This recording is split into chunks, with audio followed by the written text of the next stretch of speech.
Welcome back. We have Pauline Nguyen with us. So, how are we doing this morning? I'm excellent this morning. Thank you for having me. We're excited to have you. You came probably from the furthest away from all of our guests. Explain to everyone how far away did you travel to get here? All the way from Australia. That's a long way away. Yes, it's a long way away. So, fun question for you. I understand that you like to do pole dancing until you get dizzy as a form of exercise. Is that correct? May I articulate that a little bit better? Yeah. I used to do pole dancing until it got too dizzying. Okay. I like it. I like it. Explain to people who are meeting you for the first time, maybe 30 seconds left, who is Pauline Nguyen? Oh, Pauline Nguyen is whoever she wants to be. But what is Pauline Nguyen known for? I am an award winning author, twice award winning. I own the most awarded Vietnamese restaurant in the world. I'm an international speaker, a coach, a mentor, and a spiritual entrepreneur, the mother of two, an 18-year-old daughter and a 14-year-old son. Amazing. And talk to us about what you're going to be speaking to us about all throughout your sessions here at WEC. Well, WEC, the theme this year is to refresh, revitalize, and recontextualize the way we see the world. And so, my keynote today is very much about refreshing, recontextualizing, and revitalizing the way we see leadership. And leadership must be evolving. So, it is about evolving leadership and to share with you the four essential ingredients to evolving leadership, and there'll be some secret sauce ingredients as well thrown in. Okay. Can you share a little bit of the secret sauce now, or do we have to wait? Well, let's just say that there's going to be very fresh insights and new perspectives. To do things differently, and there are going to be new reasons to do things and see things differently because we are living in a very different world. There will be a lot more secret sauce on Thursday morning as well. Yes. There's a shamanic activation ceremony, a beautiful healing experience, as well as more insights and fresh perspectives down by the pool near the Okay. beach. Awesome. Remember, if you're in the chat, feel free to ask questions if you like. We'll try to get them to Pauline also. I want to go back to kind of when you were earlier on in your career, and you talked about why staying away from the drama and the glamour was the hardest lesson you had to learn. Yes. Can you explain to us kind of what you mean by that? Also, I was, I guess, a more amateur human being then. I'm a more experienced and professional human being now.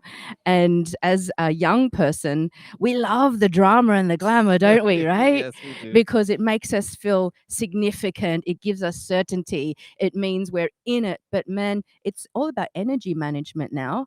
Try to stay away from the draining people as much as possible. And so we find different solutions and we become not only leaders of solutions but leaders of sanity. And as a leader of sanity, you want to stay away from the drama. And what do I mean by the glamour? The Yes. glamour is also the sense of ego and importance and significance and how amazing I am. And so I think we're all amazing in our own right. Otherwise, we wouldn't be here. We just do things differently. We do things quieter, more classy, more professional. And so it's not about time management, it's about energy management. But in the old days, it was all about the drama and the glamour. Yes. These days, it's about energy management. Okay. So speaking of energy management, what advice we have for people who are looking to improve their energy management? It first must start with a decision. Mm. It starts with a decision to say, let me do an audit in my life. Who is draining my energy and who gives me my energy? And that's a really simple exercise to when we are, for example, if we are sitting with together, I have no doubt that I will walk away from this experience energized. And so it's really a matter of being centered, checking in and saying, whoa, okay, I need to audit my friends because every time I leave them, I feel drained, or my boss or my occupation or whatever it is, because we have to get to a point where our energy is the most important value there is. True or not true?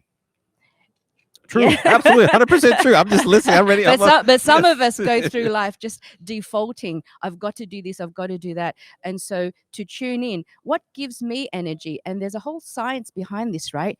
Nature's medicine. We are wirelessly connected to the sun and hardwired to the earth.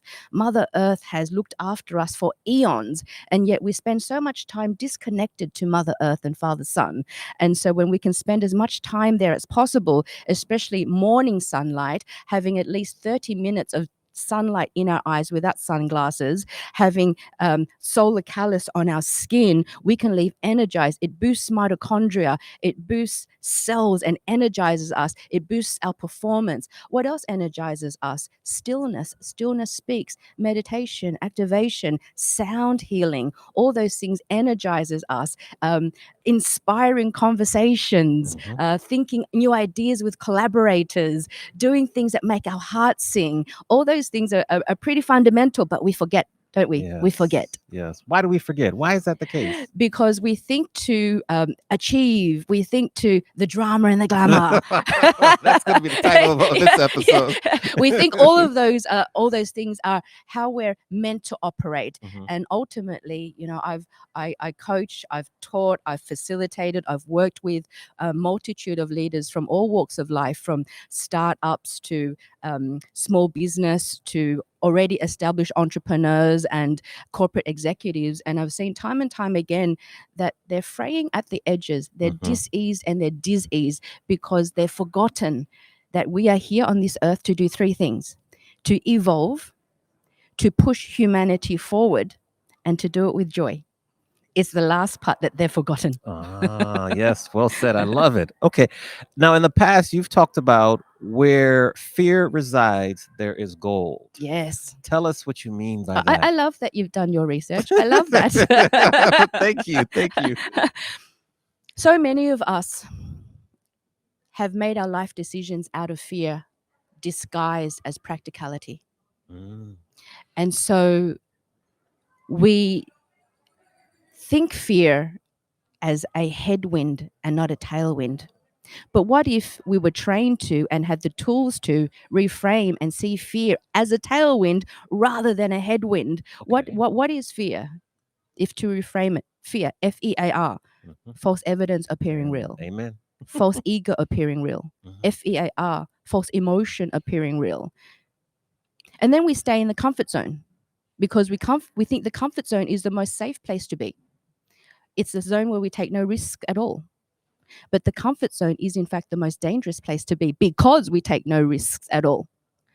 And so fear has us shut down, stay asleep to our own evolution, our own expansion. We fall asleep to infinite possibilities. And nothing grows fast in safe spaces, right? No. Nothing grows fast in safe spaces. And so if we can reframe fear, fear, what is that feeling in my stomach? I'm only feeling that because our body keeps a score. Our body communicates us to us all the time. But how often do we ignore? Oh, what is that feeling in my stomach? Oh, that is my somatic instrument saying, hey, Pauline, you're only feeling these butterflies. You're only feeling these feelings because you've not done it before. Go on, take a step forward. Where fear resides, there is gold, because on the other side of the obstacle, man, the new systems I got to implement, the new people I got to listen to, the new voices I have to respond to, the new concepts I got to learn, the new person I got to become. On the other side of the obstacle is my pot of gold. And Okay. so where fear resides, X marks the spot. Okay. Just to continue with that one, a lot of people in the world here are maybe afraid or have fear of being alone. How could one use that fear as a tailwind? Well, the fear of being alone is most human beings' fear. And when you master yourself, and there's a whole process to master oneself, right? I can't do that in a 15-minute podcast. We start to crave being alone. Hmm. Being alone is very different to being lonely. When you are in a room full of people that you know, you could also experience loneliness, right? Yes, yes. That's or you Mm. could be in a relationship for 20 years and still feel lonely. But being alone is actually a superpower. It's where we Oh, can find stillness when times of reflection, time to breathe, time to recalibrate. How can people overcome the fear of being alone? Reframe and practice. the cultivation of a practice. All right, I love that. Pauline is dropping gems, everyone. So hopefully you all are paying attention because this is great stuff here. The final question I have about fear is you've also said that stress is also the achiever's word for fear. Yes. Talk to us because a lot of us out here are stressed. We're doing a lot more with less resources recently. What do you mean by that, and how can we properly manage stress as it relates to fear? So I believe that the problem is not about lack of resources. I believe that it is because of lack of resourcefulness. Mm. And so resourcefulness is again about energy management. Stress, if we can redefine stress, there's two types of stress. There is stress, STRESS, which is distress, Mhm. and then there is eustress, EUSTRESS, which is a stress you feel when you are about to go on stage. Got it. If you Yes. don't know your shit, you should be distressed. If you do know your shit, it's eustress. Yes. It's a eustress of competition, of I'm about to do something big, I'm about to change lives. That's the really energizing stress. And so to really discern and decide which stress you are experiencing, which stress is going to serve you, and which stress does not serve you. And so, again, stress, fear, reframing stress, and understanding its purpose in our life. It all has a purpose in our life, right? As long Yes. whatever we think is whatever meaning we put up on it. Okay. Mm. Amazing. Amazing. You have lived a very adventurous and full life already at a very young age. What would you I'm not that consider? young. I think you're young. I say you're young, so we're gonna say you're young. What would you consider to be the turning point in your life? You know what? I think the turning point in my life was the time where I said, whatever I do, there must be beauty in it. There must be joy in it.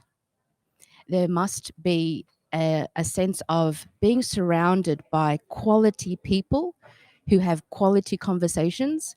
The turning point was when I really put down my more important values. Not values that you walk into a corporation and we value integrity, we value honor, we value blah, blah, blah, blah, blah. And then you go and turn around and ask the employees, what are the company's values? And they're like, well, We don't I know. don't know. Yeah. Yeah. Right? Yes. But when I defined my own personal values, being beauty and inspiration and joy and inner peace, that's when my life changed. Okay.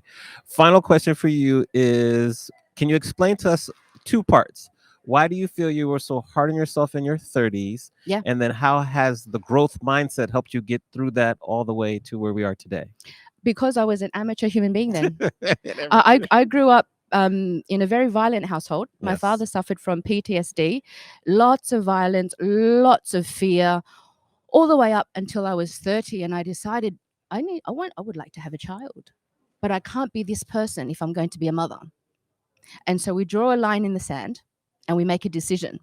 And we never underestimate the power of a decision, because once the decision is made, the body follows if we are aware and we make the firm decision. And that's when I started really reevaluating, really auditing my life so that I can be the more professional human being. I was an amateur parent in the early years, trust me, but I'm not such an amateur parent now. And so that turning point around the 30 years of age was because it wasn't about selfish Pauline, growing up. It was all about survival. And now, because it was about another being, about someone else, I had to step up and become the next best level version of myself. I love it. I Mm. love how you say amateur human being, professional human being. That's great. There's so many good. Okay, tell the people, how can we best support you? They want to follow you, learn more about you. Where's the best place to kind of learn all the things about Pauline? Oh, on my website, I have a very potent 3-month online program. You get me live for 3 months. It starts in August. And every year I threaten that it's going to be my last one. But every year I get so much, no, I want more, I've got more people to put on. You can see so much on my website of what I do, but the program is called the Spiritual Entrepreneur Accelerator. Spirituality not having anything to do with religion, right? To spirituality is to live your life in spirit and inspired. And you can check out all the testimonials on the website, and many, many, many lives have changed from this course. Okay. So we have a question from the chat. Thank you very much, Jay. Awesome. It said, one flash says, can you speak to stress and how to manage that in relation to imposter syndrome? Yes. Talk to us about that. Is there more to that It question? says, I know deep down I'm capable, but in the moment I am stressed and I don't believe it. So Thank you. we don't know the name of the person. It Who doesn't do we know? matter. We don't. Okay. We'll get to the name. Sir Go ahead. and ma'am, Yes. my first question to ask you is, has anyone come up to you and said, you are an imposter? I bet you they have not. I bet you they have not. And so the term imposter syndrome was created, I think, in the 80s, the same time as the term work-life balance was created. And so imposter syndrome, if that term was actually not created for whatever reason, we wouldn't be using it so often, would we? And so how do we overcome imposter syndrome? Through direct experience. Ask yourself, what has my life already demonstrated? And you said that you are capable. What has your life already demonstrated? If you are capable, you will have so many achievements. That in itself is proof in the pudding. And so there is no imposter syndrome if you have achieved, if you have the awards, the rewards, the battle scars to prove it, the stories. And so it is a mindset shift to say, just a little shift like this. Oh, what has my life already demonstrated? Oh, I'm actually not an imposter. Okay. Yes. What has your life already demonstrated? Thank you for answering that. Please continue to put questions in the chat. Pauline, thank you for spending some time with us this morning. We can't wait to see all your sessions here at WC. And it's just great to meet you and to learn more about you today. Thank you, Armani. The joy is mine. Thank you for listening. All right, cool. We're going to be right back in a minute. We'll make some adjustments. We got